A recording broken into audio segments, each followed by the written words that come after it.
Hello. Yay. Welcome to the Easy Weeknight Meals webinar. Very excited to be here with you guys. Thanks for taking time out of your day to be here with me. And we got a pretty packed webinar. As I said in my emails, there's a lot to cover. You know, it seems like such a simple question of why is it so difficult to get nourishing meals on the table every night. It seems like such a simple question and should be such a simple answer, but there are a lot of factors that go on behind it and a lot of factors that go into it. It's not as simple as, eat more vegetables or get a meal plan together. There's actually quite a strategy and a recognition that there's a lot, it's not a lot of work. I mean, I'm not going to say there's a lot of work, but that there is a shift, that there's a big shift that happens between when you are used to leaning on processed food and kind of working with packages and things like that versus when you're working with real foods. So there's just a shift that happens. So there's a gap between here and there. And to make that shift takes a little bit of time. So it's important to recognize that you just need to take a deep breath, and give yourself some compassion and have some patience with yourself in making that shift from processed food to real food. And that's what this webinar is about tonight, is how to get easy weeknight meals on the table every night. And by easy weeknight meals, I mean meals that are nourishing, meals that are focused on seasonal vegetables, meals that are so good that your family really wants to eat them. It isn't like I have to, So that's the kind of meals that we're talking about tonight. And that's why I'm so excited about this webinar. So I've got a presentation for you, and I'm just going to go ahead and I'll just jump right in, and we'll start with that. All right. Go ahead and pop any questions in the chat that you have as we go along, and I'll address them. I'll address them as we go through this. And also, if you're coming in on a replay, then I will address them by email or by whatever manner you left your message. So good. Again, glad you're here. All right, we're going to jump in. So how to plan, prep, and cook easy weeknight meals. You're going to get a lot out of this webinar here. You're going to walk away from this webcast with more awareness of why you eat the way you eat, which is important to understand in this whole big picture. You're going to walk away with the belief that you can enjoy wholesome, nourishing food every night of the week. And you're going to walk away, probably most importantly, with a foolproof approach to planning, prepping, and cooking healthy seasonal veggies for the week, and some free resources to get you there. All right? So first, we're just going to start out with a little of my background here, because I am like most unlikely person in the world to be talking about vegetables and talking about getting vegetable meals on the table. I'm Leah Huber, and I'm the founder of Nourish Evolution and the creator of Cook the Seasons. And I've been a writer for Cooking Light, and Health, and Better Homes and Gardens, and all kinds of magazines, and also a media personality for almost 20 years now. But what I want to do is I want to take you back. I want to take you back to about 20 years ago. I was in my 20s, and I was always in pain. I was in such bad pain that I couldn't twist the top off the toothpaste cap. I couldn't twist the toothpaste cap off the toothpaste. And I would sit there at my desk job, and my knees would just be throbbing, and I'd be thinking, what is wrong with me? I had no energy, and I was always about 20 pounds overweight, just always battling those 20 pounds. And everybody around me, in my 20s had all this energy and all this vitality, and I was kind of going along with it, trying to pretend that I did too, but really I just felt horrendous. And then in my late 20s, shortly after I got married, I was diagnosed with lupus. And then a year later, I was diagnosed with a very rare and deadly pre-cancer. And thankfully, they caught it before it actually turned into cancer, but it was a really bad scare. And it left me thinking, something's got to change. Something is not quite right here. And I'd already begun writing for these health-oriented magazines. I thought I had it all dialed in, but I really didn't. So I thought something's got to change. So I started asking for more nutrition-focused assignments so that I could go to the experts, in what to eat, and ask them specifically, what am I supposed to be eating to nourish my body? And it did not matter whether an expert was in Europe, in Greece, or here in America, or what coast they were on. I kept hearing the same thing over and over again from these scientists and these researchers who had been researching that particular question, that very question of what should we eat to nourish our bodies for, they'd been researching it for 20, 25 years.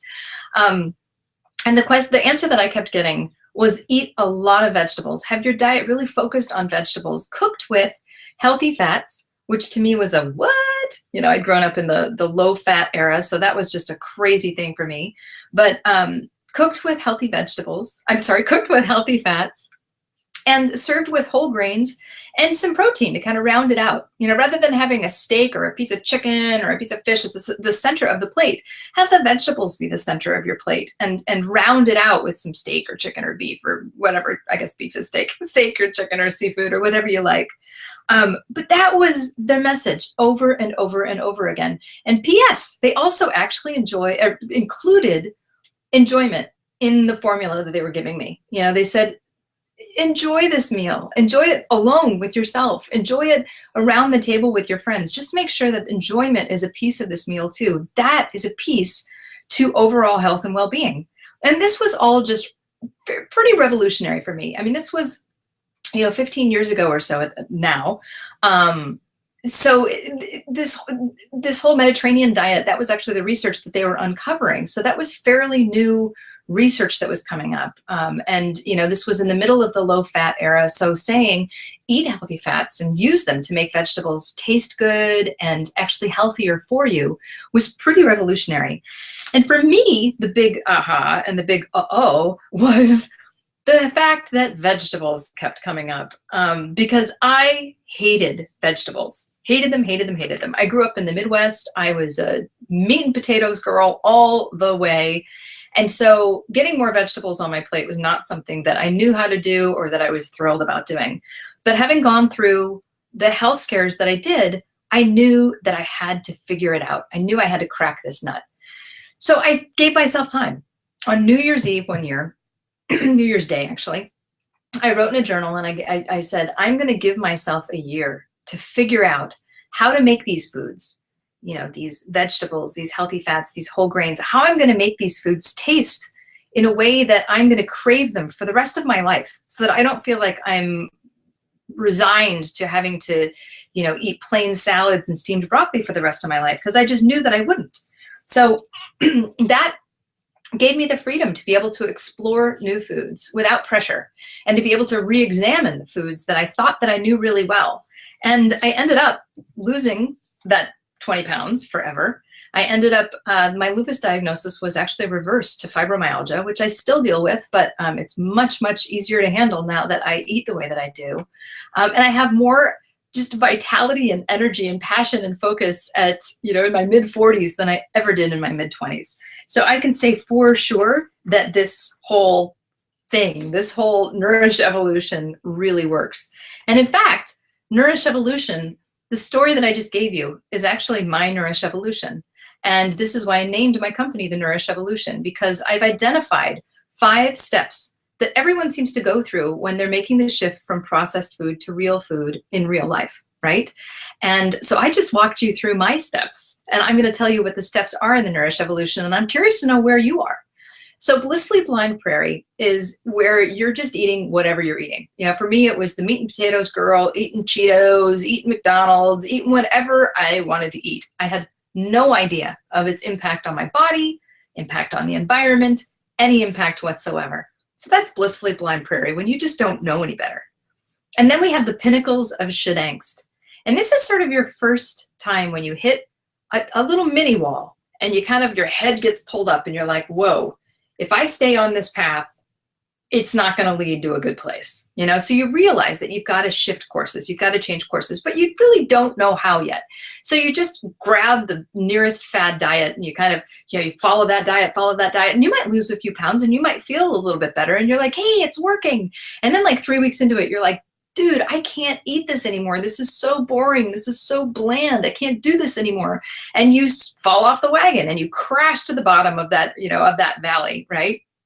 And you grab for the next diet and you're like, all right, I'm going to try this one. And then you do that and you climb that and you're like, oh, I'm being so strict. I'm being so good. I'm being all these shoulds. I'm doing exactly what I should. And then again, you hit this place where you're like, I can't eat this right for the rest of my life. Ah! And you fall down into the pit of angst. So you're going up and down in these pinnacles of should angst until you hit your hump.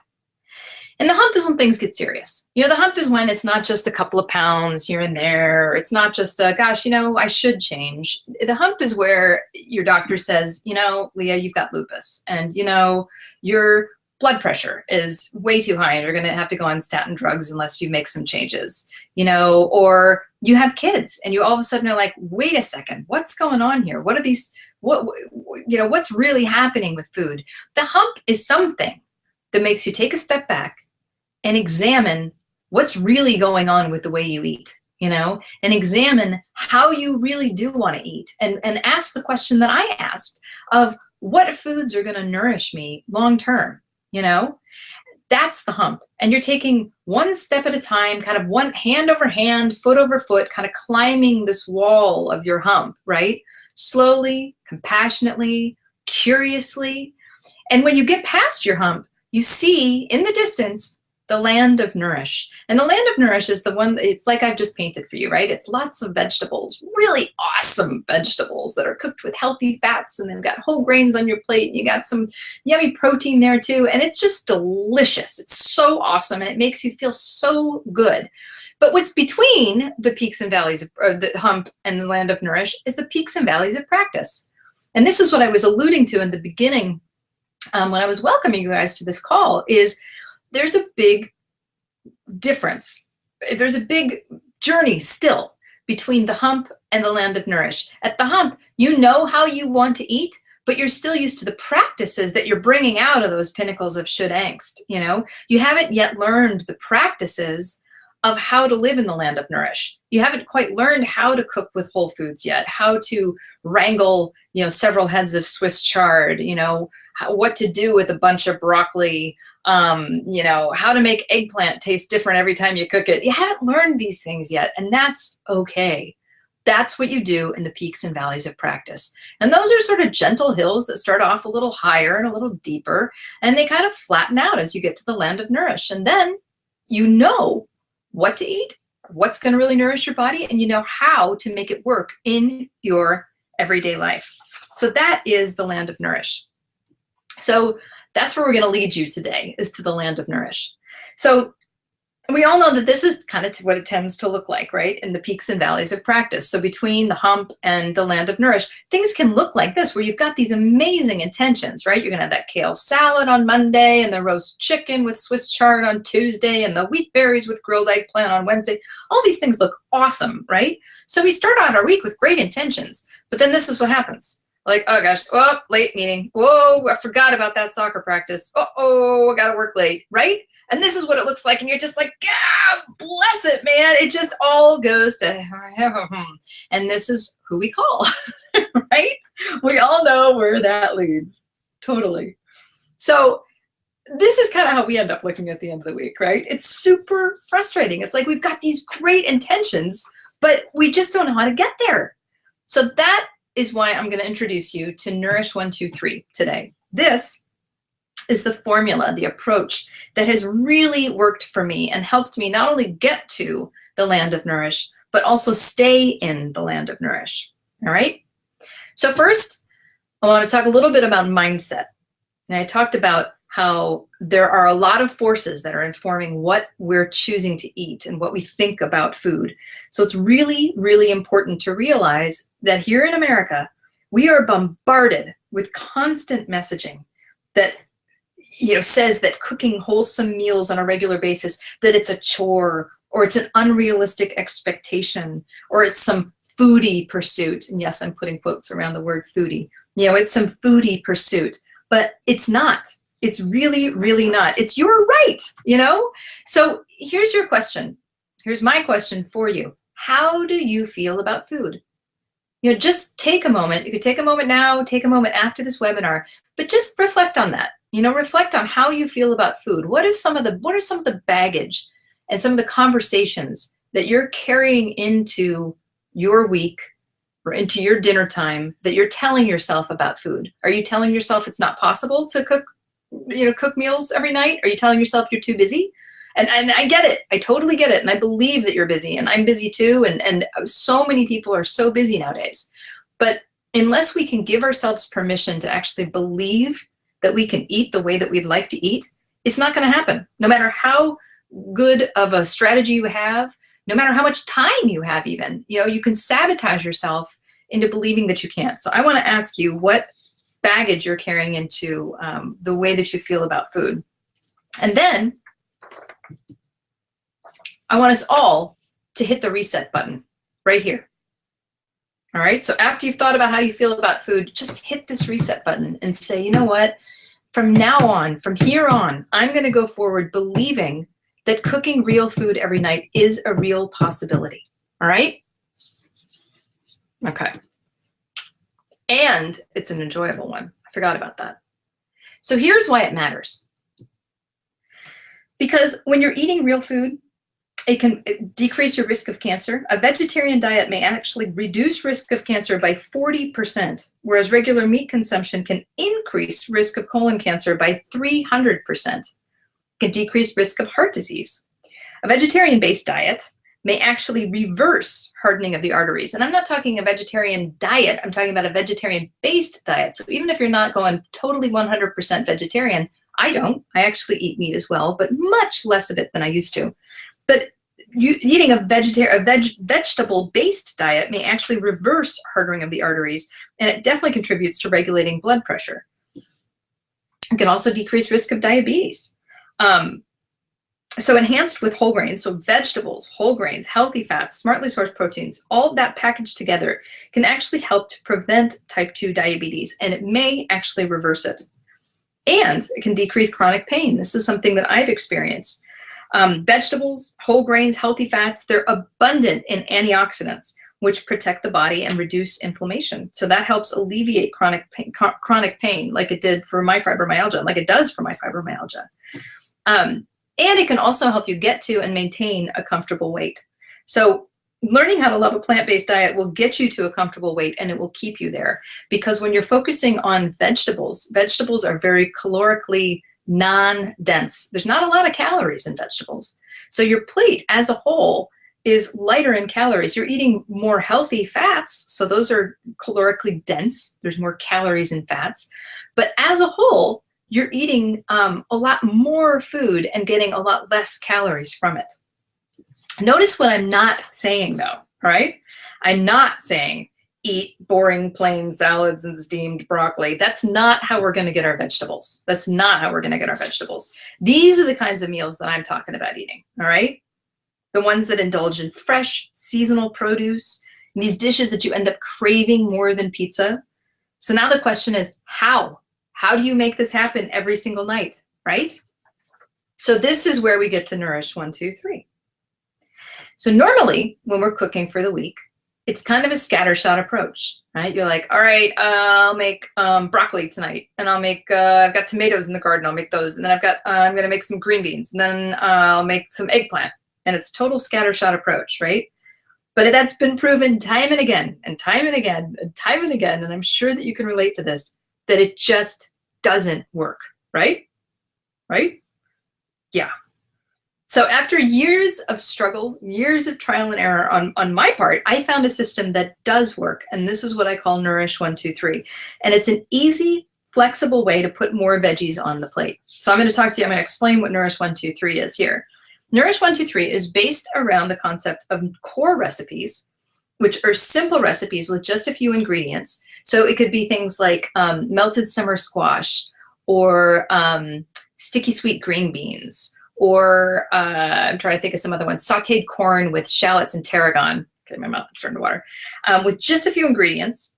And then those core recipes get turned into reinvention recipes, which use the leftovers of core recipes in completely new spins.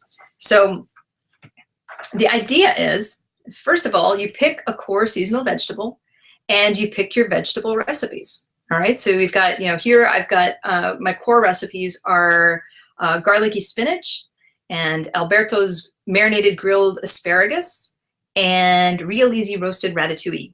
Okay, so that's the first thing.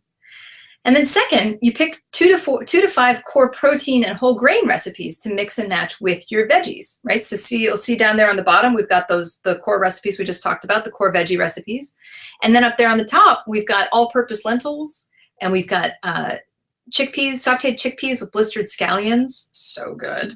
And to the right of that is grilled chicken paillard. So then you mix and match. So actually I'm gonna go back one. Well, let me go back one. There we go. So now we mix and match these dishes for the first couple of meals, okay? So one meal I might have those chicken paillard with the real easy roasted ratatouille and the chickpeas, for instance. That looks awesome to me. Another one I might have the lentils and the spinach, just straight up. That looks really good too. Or I might have the asparagus and the chicken and the lentils, right? So you mix and match for a couple of meals there, and then your number 3 is reinventing. So then you're making quick, nourishing meals by reinventing leftovers throughout the week. So up there on the left, the upper left and the upper right, you can see I use the garlicky spinach in both of those recipes. The one on the left is clams with bacon and garlicky spinach, and the one on the right is a tortilla pie. And with the asparagus, we make pasta with prosciutto and asparagus, which is really good, and a lemony cream sauce. And on the bottom, we do a really easy asparagus with poached eggs and crispy prosciutto, which is awesome. The real easy roasted ratatouille we make into tostadas down there. We make the lentils and the chickpeas into a really, really, really good Middle Eastern salad with lentils and chickpeas. So all so super good. And then we map it out. Now this is actually, I have to say, it's a kind of an old school meal mapper. This is what we started with Cook the Seasons, with my program Cook the Seasons. Now everything in Cook the Seasons is actually all automated, so you don't see this anymore, but it still helps to identify or helps to walk through the concept and thinking through your week. So, you've thought through what your core recipes are gonna be. You have your vegetable core recipes, and then your grain and legume and protein recipes there. So you capture all of those. And then you've got your reinvention recipes that you're gonna make with those core recipes. So everything is really captured kind of loosely on the left-hand side, right? And this is really just still thinking, free thinking about what you wanna make for the week. Nothing is planned yet, because that's really a separate step. And it starts to get a little stressful if you try and plan and choose things all at the same time. So instead we just go one at a time. So we take our core recipes, we take our reinvention recipes, and we plan them out day by day of what we're gonna prep, what we're gonna make, and what we're gonna eat. And what this looks like is like Saturday, Sunday, like I talked about, you cook and prep your core recipes over the weekend. And then Monday, Tuesday, Wednesday, Thursday, Friday, that's when you reinvent throughout the week. So this is what it ends up sort of looking like. Do a lot of prep and cooking on Sunday, for instance. And then Sunday and Monday and even Tuesday ends up being those mix and match recipes.